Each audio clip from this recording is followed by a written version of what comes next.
Hello there, folks. I'm Mike Marshall from the Mandolin School at the ArtistWorks Music Campus. Online music instruction, personalized instruction where you will receive a video from me.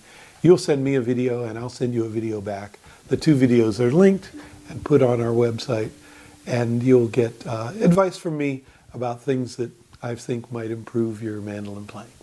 So we're now doing just kind of an overview of some of the most critical things that come up at all levels of mandolin playing, and I did a little tutorial for beginners, some of the things that I think most beginners need. And now I'm going to look at some of the intermediate issues. If you're already playing a tunes, like say you already know some of your basic bluegrass fiddle tunes like Red Hair Boy, Soldier's Joy, Blackberry Blossom, Whiskey Before Breakfast, some of those classics. And you can kind of get along at a moderate and even maybe at a fast tempo for some of them. Maybe you're not improvising yet, and maybe you don't have a whole file cabinet full of tunes under your fingers, but you've got a good half dozen or 10 that you can play. And you're chopping chords pretty good. What's interesting about for intermediate or advanced players is I find myself coming back to so many of the beginner issues, things that we would consider beginner, in terms of just making good, clear notes, just really being accurate with the notes that you're trying to play. And that often brings us back to fundamentals, whether it's posture, which is a big one for me on my site, how you're holding the mandolin, making sure that you're really efficient and you're using the left hand's free to play on the fingerboard and not holding up the instrument. So I always encourage all my students to focus on some of those basics. Another one that comes up is, let's say you're playing a tune like Red Hair Boy.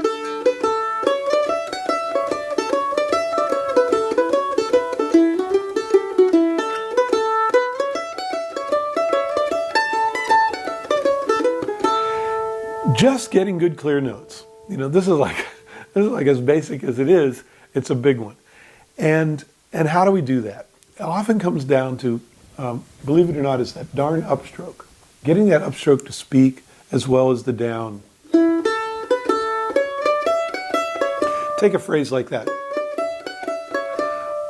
There's a lot going on there.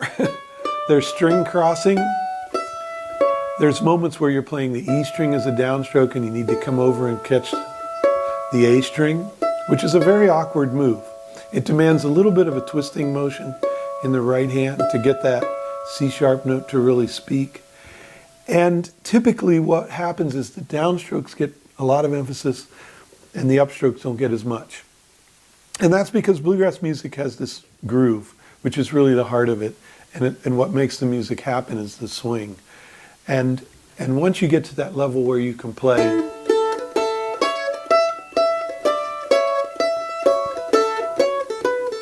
the most important thing is that we keep this thing going. And what happens is we start to lose the upstroke if we're not careful. And we end up getting this kind of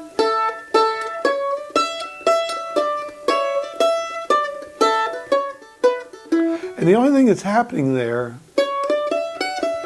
the difference between that and this, is that the upstrokes are not speaking as much as the downstrokes. They're really getting ghosted. So how do we bring those out? That's the key here. And I tell folks to really think about that index finger coming up under the pick.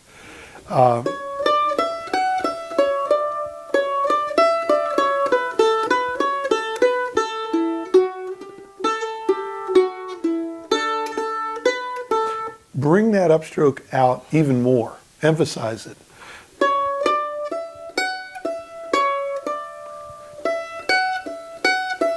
Come up with some exercises. So the F sharp is really loud and the A is really loud. Believe it or not, that kind of, just the mental consciousness of it is going to escalate all your playing to another level. clarity, just getting that clarity, getting those notes to really come out the same. It'll change how you attack the instrument. It'll change your right hand, believe it or not. So that's your tip of the day.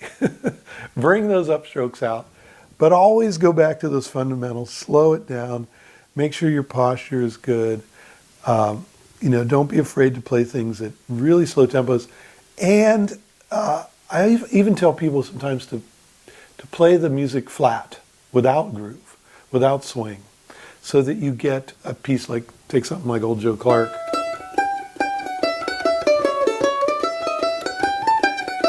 Instead of playing it like that, where it's really kind of swinging, play it flat.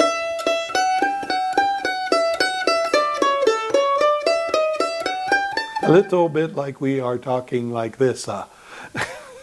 As crazy as that is, it'll make you kind of aware, and a new kind of awareness will come into your playing.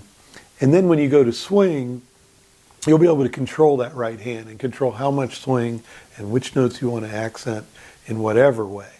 But these will be things that will, I think, manifest themselves in all aspects of your playing.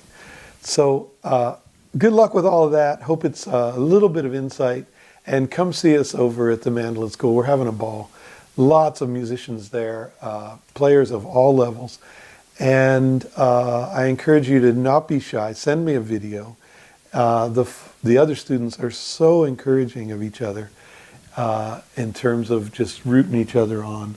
There's little places where people can write comments underneath a lesson. And when somebody sends a video to me and I do a response, you get to see both their lesson and my response to it. And 100% of the time, it's just folks going, yeah, man, good job.